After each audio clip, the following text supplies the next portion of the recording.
Okay, rookie quiz 7 answers. Number 1. During a play on the field, a thrown ball strikes an authorized press photographer in the back while he's running away from the ball. Is the ball dead? The correct answer is no. Any authorized person to be on the field, unless they intentionally interfere, the ball remains live. Number 2. The first baseman catches a foul pop fly in foul territory next to the stands. A fan reaches out and takes the ball from the fielder's glove. The umpire declares the batter is out. Is he correct? The correct answer is yes. Because the fan interfered in live ball territory, the umpire can rule him out. However, if the first baseman would have reached into dead ball territory and the fan interfered, he would have nothing.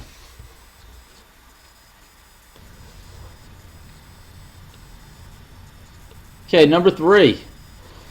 Runner on third. The batter swings and misses on the third strike and the ball hits the batter. The runner on third crosses the plate when the ball bounces away from the catcher. What do you do? Okay, this to me is an easy one. Anytime you have a hit by pitch, it's an automatic dead ball. So he swung and missed for strike 3. He is out. The pitch hit him. It's an automatic dead ball. The guy who swung and missed cannot advance, and any runners have to return to their time of pitch.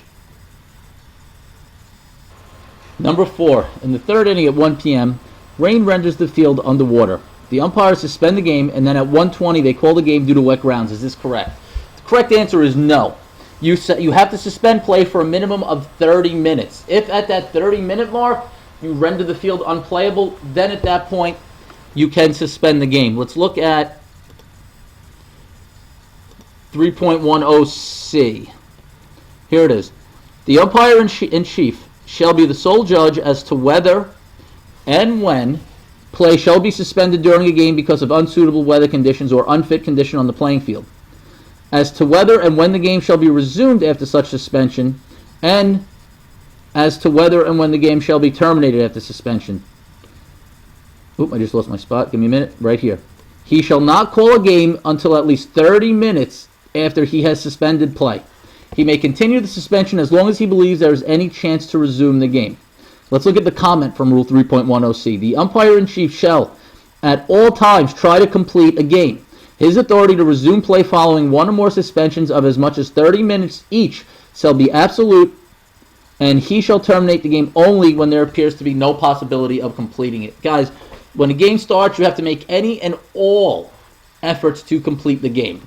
And if you suspend play, you cannot terminate a game until after 30 minutes has passed. Number 5, runner on third. The batter fouls a pitch which strikes the umpire on the chest protector and rebounds into the air where it is caught by the pitcher before the ball touches the ground. R3 crosses home base and the pitcher throws to the third baseman who tags him before R3 can return. What do? You kill the ball. It's a foul ball. Okay? He swings, he fouls it off. A foul ball off the bat that hits you is a dead ball. So what you do is you yell time, time, time. You kill it. The pitch counts as a strike, and the runners return to their time of pitch base. Number 6, 1 out.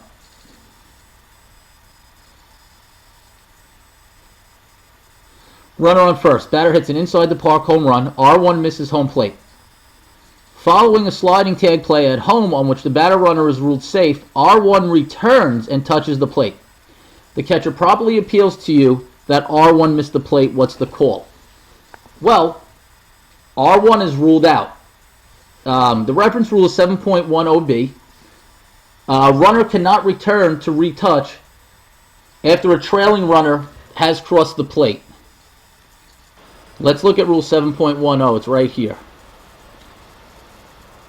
It says, any runner shall be called out on appeal when, we're going to look at B, with the ball in play while advancing or returning to a base, he fails to touch each base in order before he or a missed base is tagged. Now let's look at the approved ruling right underneath it, right out of the official baseball rules. No runner may return to touch a missed base after a following runner has scored. Okay, so no one, he can't go back to it because the runner behind him has already touched that missed base. Number 7. The batter triples but misses second base. The defense properly appeals that he missed first base, but the umpire rules him safe. Can the defense now properly appeal that he missed second base? The correct answer is yes. It's reference rule 7.10D. You cannot have successive appeals on the same runner at the same base. However, you can appeal at different bases on the same runner. Let's look at that reference rule. Okay. Starts right here. An appeal is not to be interpreted as a play or an attempted play. Successive appeals may not be made on a runner at the same base. If the defensive team on its first appeal errs, a request for the second appeal on the same runner at the same base shall not be allowed for the umpire. Intended meaning of the word err is that the defensive team making an appeal threw the ball out of play. For example, if the pitcher threw the first to appeal and threw the ball into the stands, no second appeal would be allowed. Okay? However, you are allowed to appeal the same runner at multiple bases. So the correct answer to number 7 is yes, they can appeal at second base even though they had already appealed at first base. Number 8, the batter doubles but misses first base. Time is called. After the ball is put back into play, the pitcher balks when he attempts to make an appeal to first base. What's the call? Okay, well, the call is a balk. The runner on second is now awarded third base, and the defense has lost their right to appeal on the missed first base. The reference rule is 7.10D. It's the same one that we just talked about. Successive appeals on the same base, on the same runner, are not allowed. Since they were going to appeal first, when the pitcher balked, in essence, they erred, thus denying them a right for a second appeal. Number 9, the batter doubles but misses first base. Time is called. After the ball is put in play, the pitcher steps back off the rubber, preparing to throw to first to make an appeal. R2 takes off for third on a steal. Instead of throwing to first, the pitcher throws to third, attempting to retire R2, but R2 beats the throw. Can the defense now properly appeal at first base? The answer is no.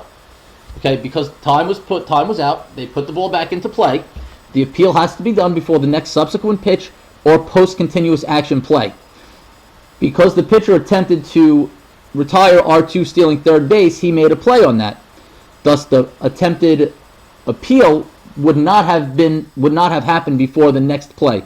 Therefore, they lose their right to appeal at first base. Number 10, 2 outs. Runners on second and third. Batter triples, apparently scoring R3 and R2. The defense appeals that R2 missed third, and you agree, calling him out. How many runs do you allow? Well, let's look at this one. The defense appeals that R2 missed third. So R3 didn't, and he scored. Because R2 missed third, he couldn't then properly score, therefore you allow 1 run to score. This is reference rule 7.12. Let's take a look at that one. Unless 2 are out, the status of a following runner is not affected by a preceding runner's failure to touch or retouch a base. If upon appeal the preceding runner is the third out, no runners following him shall score. If such third out is the result of a forced play, neither preceding nor following runner shall score. So let's look at that other one again. Okay, number 10. If instead of tripling, the batter runner hit an inside the park home run, and then the defense appeals that R2 missed third base, well, not only would R2's run be wiped off the board, but so would the batter runners, because R2's appeal of third would have been the third out. Therefore, no one following him would have been able to score.